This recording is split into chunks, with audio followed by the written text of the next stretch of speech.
आखिरी जानी दुश्मन। जी हां, दाऊद इब्राहिम और छोटा राजन की जिंदगी की कहानी कुछ ऐसी ही है। एक वक्त था जब दाऊद राजन पर खुद से भी ज्यादा एतबार करता था, लेकिन आज दोनों एक दूसरे के जान के दुश्मन बन चुके हैं। एक दूसरे को अंडरवर्ल्ड की दुनिया से उखाड़ फेंकने पर आमादा है छोटा राजन और डी गैंग। लेकिन कभी दाऊद का दाहिना हाथ होता था छोटा राजन। दाऊद के हर फैसले में होती थी छोटा राजन की अहम भूमिका। लेकिन दुश्मनी में बदल गई डॉन दाऊद और छोटा राजन की दोस्ती। मुंबई अंडरवर्ल्ड में वक्त वक्त पर कई चेहरे सामने आए, लेकिन जो रुतबा दाऊद इब्राहिम और छोटा राजन का रहा, वो आज तक मुंबई अंडरवर्ल्ड में कोई हासिल नहीं कर पाया। कभी एक दूसरे के दोस्त रहे दाऊद और छोटा राजन एक दूसरे की कमजोरी और ताकत से अच्छी तरह वाकिफ हैं। यही वजह है कि अब जब अंडरवर्ल्ड की आखिरी जंग शुरू हुई तो राजन दाऊद पर भारी पड़ता नजर आ रहा है, जिसका सबूत है दाऊद के घर में घुसकर उसके भाई इकबाल पर हमला कराना।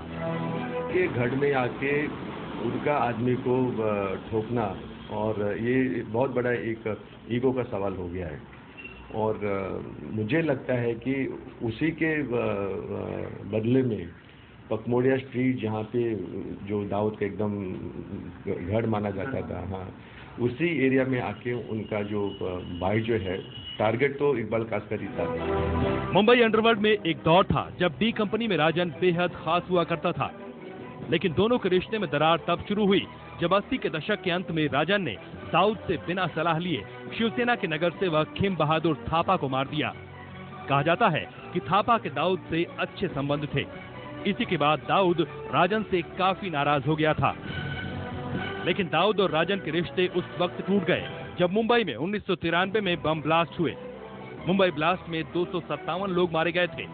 मुंबई को दहलाने की साजिश दाऊद इब्राहिम और टाइगर मेमन ने रची थी। छोटा राजन को 1993 धमाकों की साजिश की भनक तक लगने नहीं दी गई। इसी के बाद से राजन ने अपने आप को दाऊद से अलग करना शुरू कर दिया। इतना ही नहीं, दाऊद छोटा राजन से ज्यादा तरजीह छोटा शकील को देने लगा था। लिहाजा राजन ने मुंबई में अपना अलग इलाका बांट लिया। तभी से एक दूसरे को खत्म करने के लिए राजन और दाऊद साजिशें रच रहे हैं। इसी कड़ी में 15 सितंबर 2000 को डी कंपनी के गुर्गों ने बैंकॉक में राजन पर हमला कराया, लेकिन राजन किसी तरह बच निकला। इसके बाद राजन के गैंग ने डी कंपनी के कई गुर्गों को मौत के घाट उतार दिया। इस बीच दाऊद का साम्राज्य मुंबई में कमजोर होता गया और राजन का वर्चस्व बढ़ता गया। पाकिस्तान में रह रहे दाऊद की हालत लादेन की मौत के बाद और भी पतली हो गई। वो लगातार अपने ठिकाने बदल रहा है। ऐसे में मुंबई अंडरवर्ल्ड पर पकड़ बनाए रख पाना दाऊद के लिए नामुमकिन सा हो गया है। छोटा राजन अच्छी तरह से जानता है कि यही मौका है जब वो दाऊद को अपनी ताकत का एहसास करा सकता है। मुंबई पुलिस का भी यही मानना है कि इकबाल कासकर पर हमला उसी प्लान का हिस्सा है। सूत्रों के मुताबिक इकबाल के ड्राइवर पर हमला इसलिए कराया गया कि दाऊद ये समझ ले कि छोटा राजन के आदमी उसके गढ़ में घुसकर किसी को भी शूट कर सकते हैं। पर अपनों का खून नहीं बहेगा, यही दस्तूर था अंडरवर्ल्ड का। लेकिन हकीकत ये भी है कि अंडरवर्ल्ड में कोई किसी का सगा नहीं होता, बस तलाश होती है एक मौके की। ऐसे में दाऊद के अपने भाई पर चली हुई ये गोली अंडरवर्ल्ड में बादशाह की एक जंग है या फिर मौका परस्ती। कैमरामैन आतिश के साथ भूपेंद्र सिंह, मुंबई, न्यूज़ 24।